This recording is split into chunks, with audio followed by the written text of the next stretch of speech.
Olá, no Judiciário em Evidência de hoje vamos falar sobre a especialização de 2 varas da Fazenda Pública de Fortaleza, que agora atuam exclusivamente com processos relativos à saúde pública. Veja também, TJCE empossa 2 novos desembargadores. Mais um juizado especial de Fortaleza passa a funcionar dentro de faculdade e palestras sobre acessibilidade e inclusão social promove conscientização de servidores.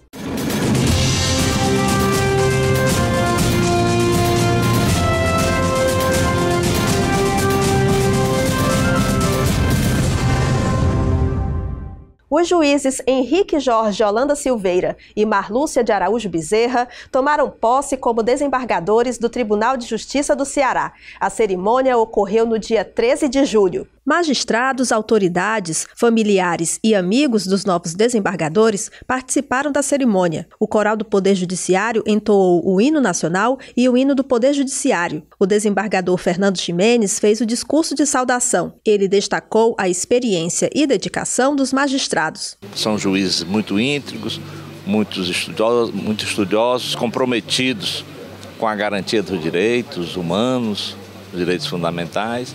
Então eu acho que o tribunal ganha. Os novos integrantes também falaram das expectativas para o trabalho. Ambos têm longa experiência na área criminal e vão atuar em câmaras com essa competência. Eu atuei durante 22 anos na jurisdição criminal em Fortaleza. É um momento de muita realização profissional para o magistrado, né?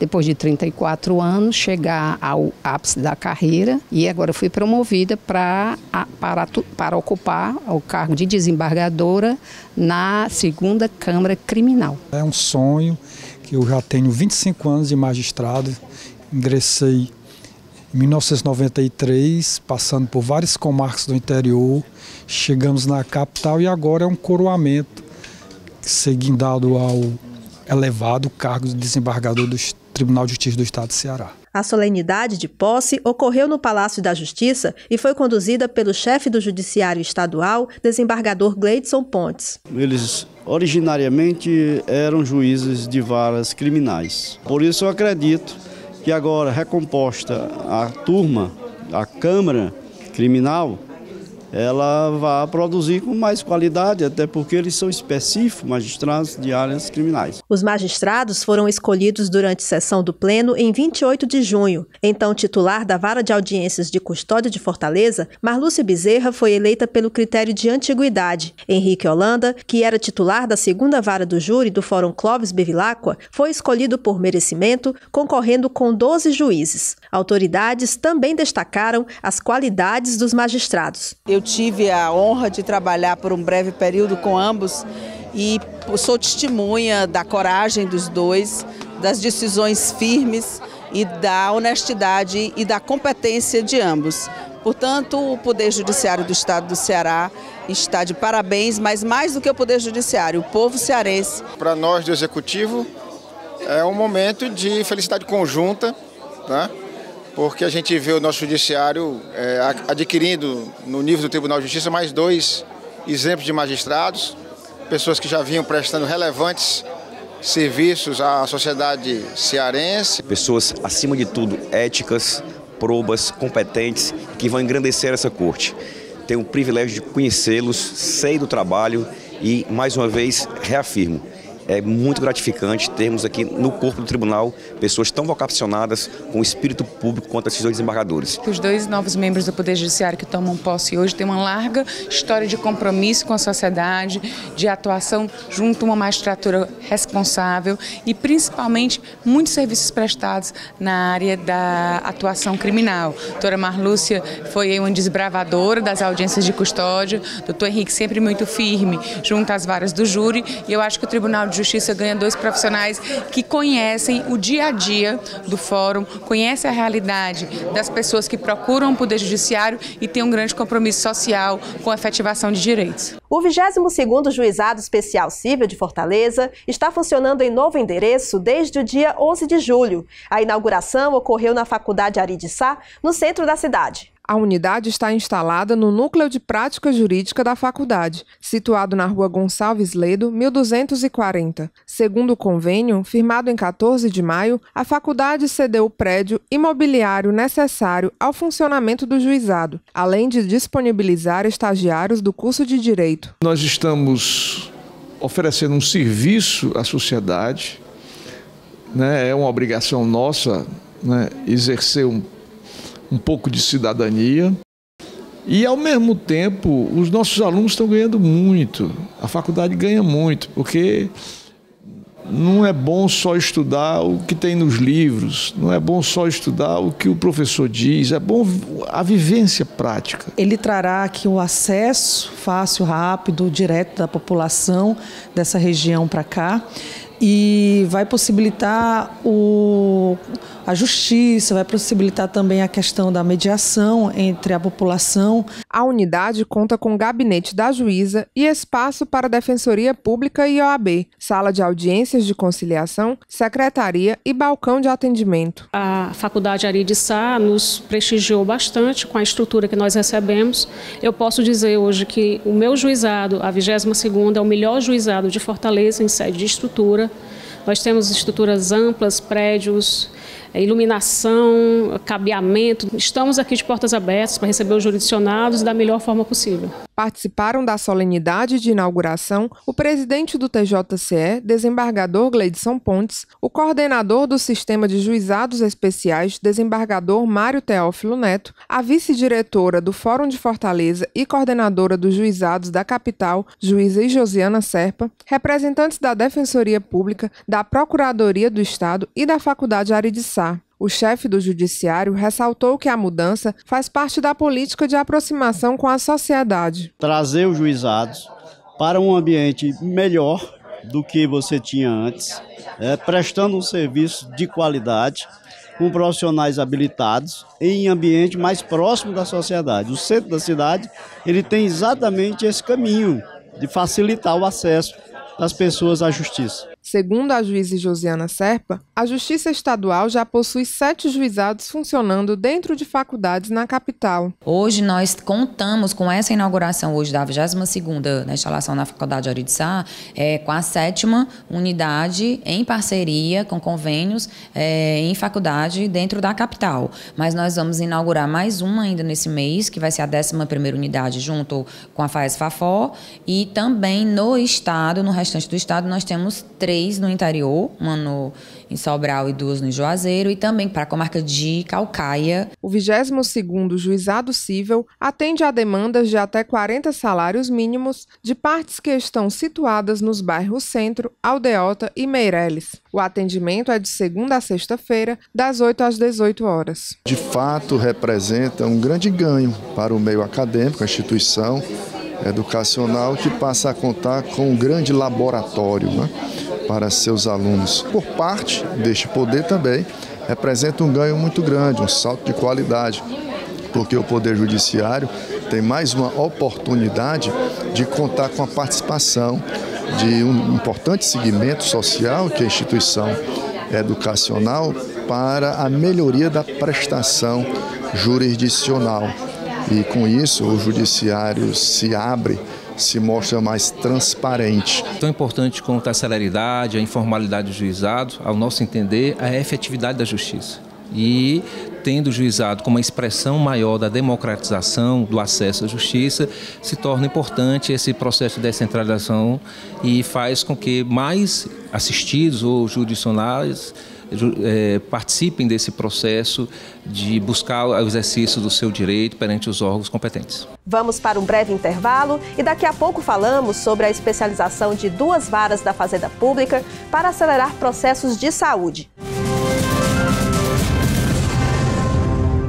O TJCE promoveu a palestra Inclusão Social, com o objetivo de capacitar servidores sobre os diferentes tipos de deficiência e combater atitudes preconceituosas. A professora Yusca Natasha Garcia, mestre em Psicologia da Educação pela Pontifícia Universidade Católica de São Paulo, proferiu a palestra promovida pela Coordenadoria de Educação Corporativa do TJCE. O evento, realizado em 11 de julho, fez parte das ações ligadas à Comissão Permanente de Acessibilidade e Inclusão do Tribunal. A especialista falou sobre os diferentes tipos de deficiência e disse que a principal barreira a ser superada é a do preconceito. A gente tem que lutar para que as pessoas que agora têm o seu direito, elas não só possam acessar, né, como um ambiente físico bem adaptado, né, como as cotas para poder entrar no mercado de trabalho, entre outros direitos, como entrar na escola, né. Essas pessoas, elas além de ter esse acesso, que é esse direito, né, que a justiça traz, é importante a gente trazer esse tema para cá,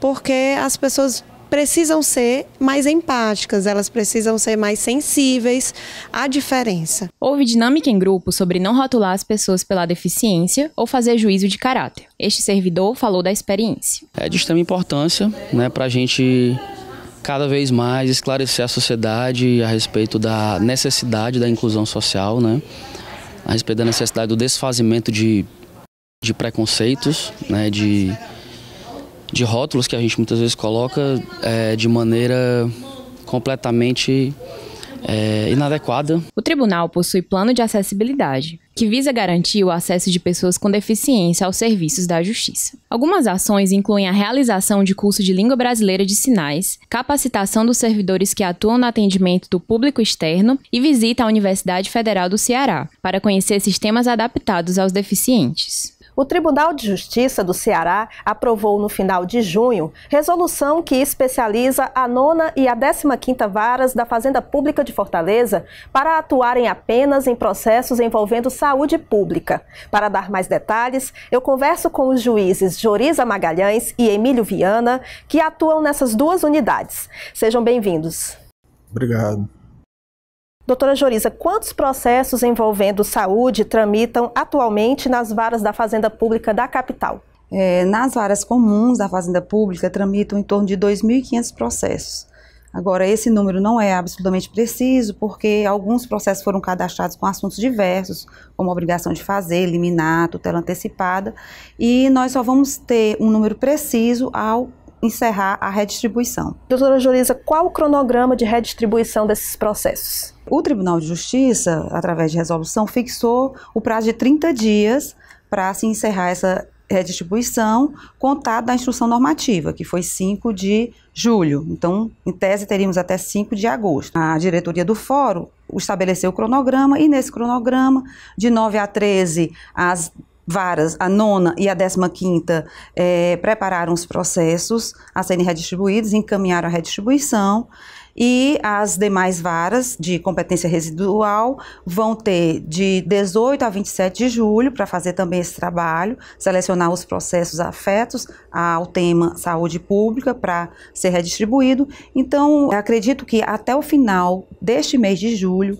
tudo isso já tenha sido concluído. E, doutor Emílio, existe alguma determinação legal para essa especialização? Existe uma recomendação do CNJ, a Resolução 238, que é ainda de setembro de 2016, que recomendou a todos os tribunais estaduais e tribunais regionais federais a especialização de pelo menos uma das varas, onde houvesse mais de uma vara de fazenda pública, ou pelo menos de uma das varas federais, nas seções ou subseções onde houvesse mais de uma delas, que uma delas fosse especializada em saúde.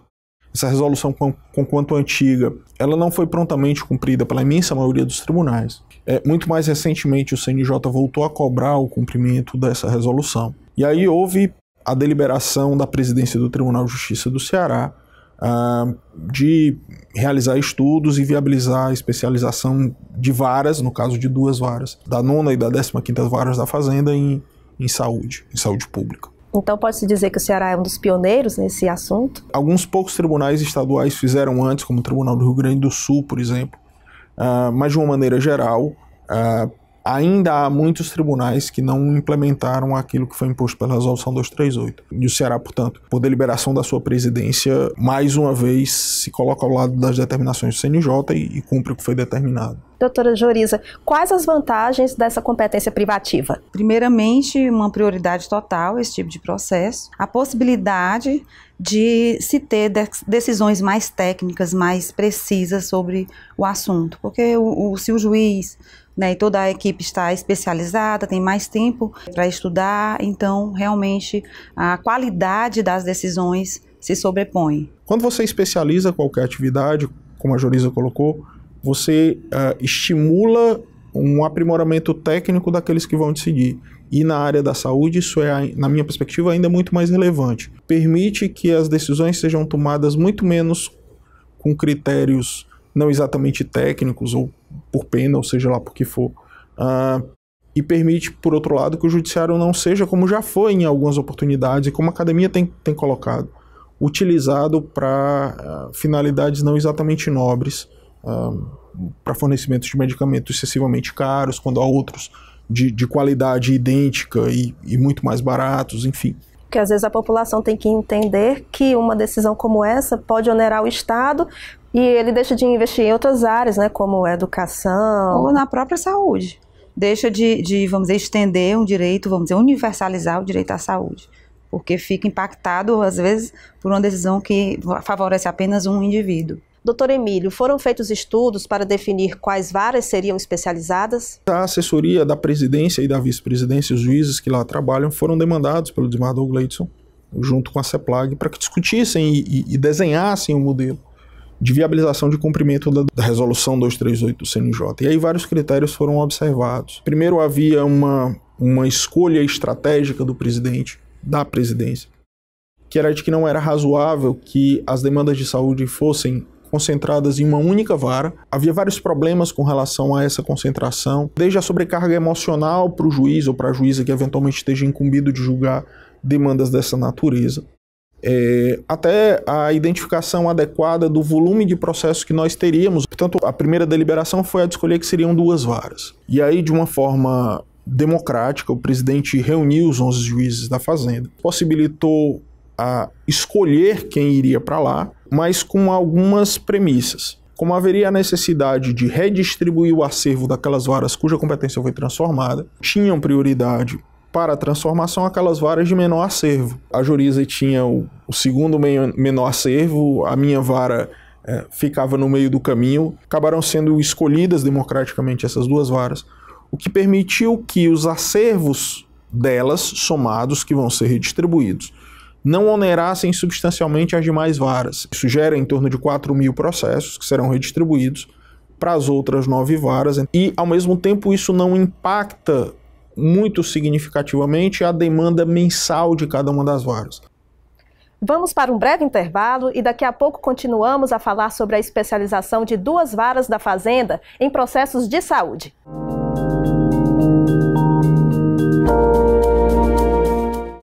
Interesses difusos são aqueles que ultrapassam a individualidade da pessoa, constituindo-se em direitos de uma coletividade. Estamos de volta para falar sobre celeridade nos processos de saúde pública por meio da especialização de 2 varas da Fazenda da capital. Nossos entrevistados são os juízes Joriza Magalhães e Emílio Viana. Doutora Joriza, quais são os assuntos mais recorrentes envolvendo saúde pública? Fornecimento de leito em hospital terciário, onde é possível exames e atendimento especializado, e também leito de UTI.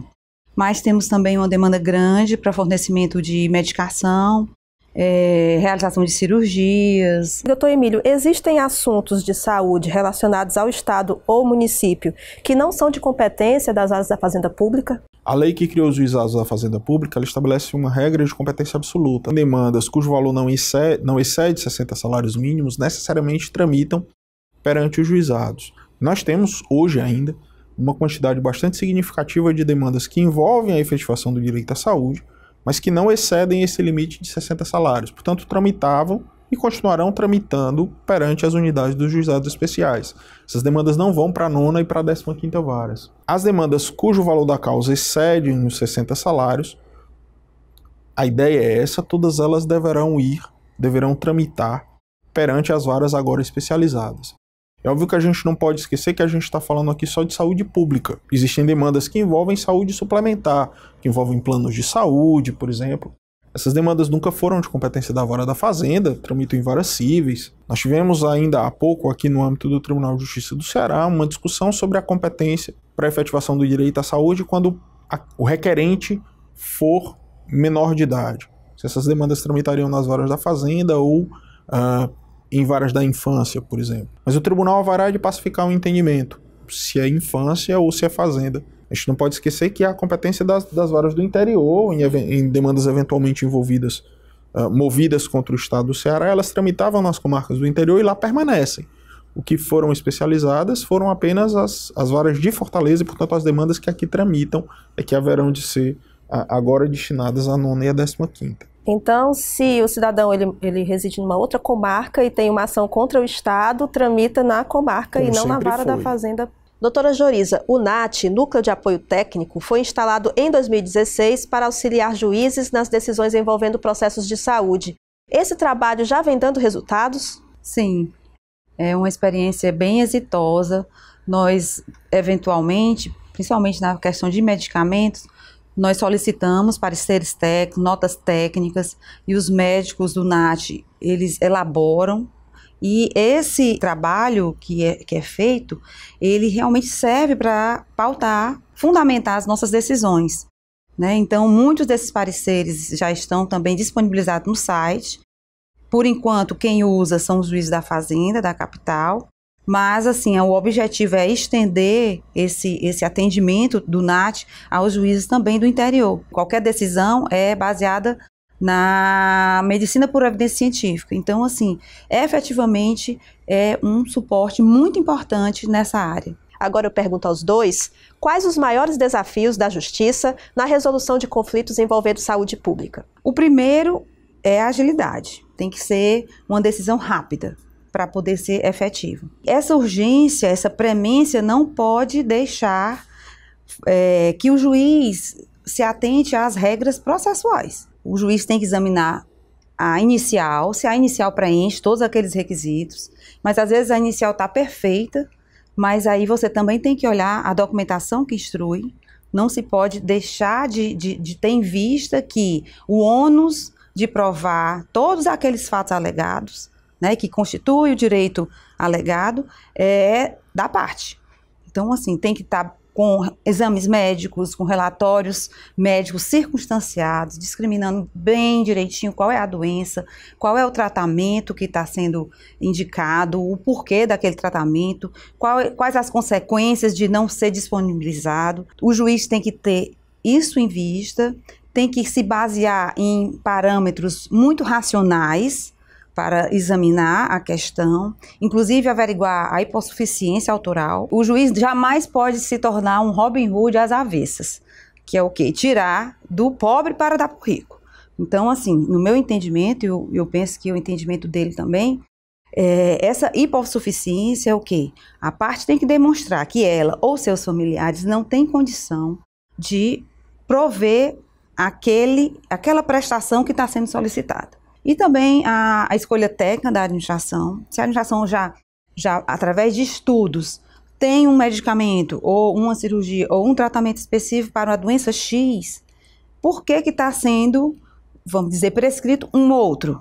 Então, cabe à parte autora provar que aquele que é disponibilizado não é eficiente para o caso dela.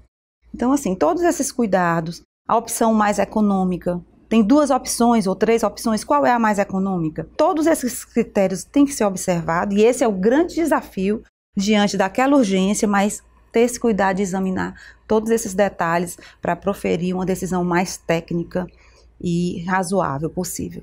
Essa é uma preocupação grande, já era de todos nós nas varas comuns, todos nós tentamos, na medida do que é possível, dar o máximo de agilidade a esses feitos, mas é muito mais do que isso.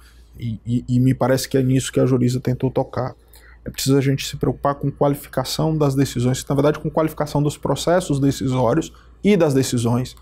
A decisão é a conclusão daquilo que se produz ao longo do processo, e, portanto mudam os ônus das partes para demonstrar que aquela pretensão que ela externa, que ela encontra sustentação no ordenamento e não é só na lei.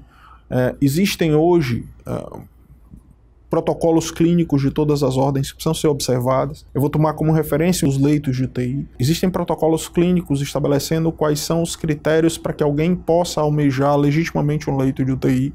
Há algum tempo atrás as demandas sequer tocavam nisso. E isso algumas vezes pode chocar o leigo, chocar o comum, que não tem conhecimento desses protocolos, mas o leito de UTI não é para qualquer paciente, nem é para estender de forma exagerada a vida de alguém que eventualmente já não tem condições de se recuperar.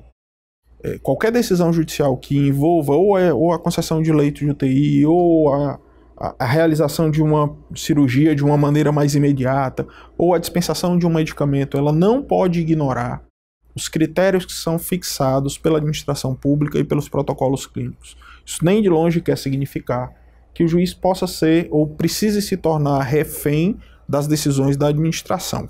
Me parece que a principal função da especialização em qualquer circunstância, e na área da saúde muito especialmente, é qualificar os processos decisórios. É isso que a gente almeja.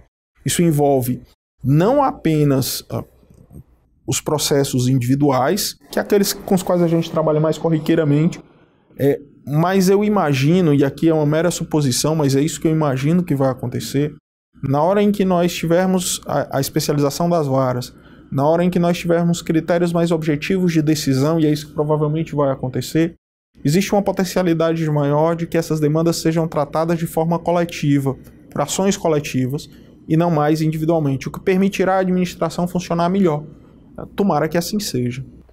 Eu conversei com os juízes Jorisa Magalhães e Emílio Viana sobre a especialização da 9ª e da 15ª Varas da Fazenda Pública para atuarem em processos de saúde pública. Obrigada pela entrevista. Nós que agradecemos, sempre às ordens.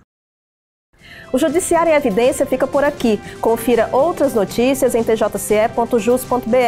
Acesse também nossas redes sociais. Muito obrigada pela companhia e até a próxima.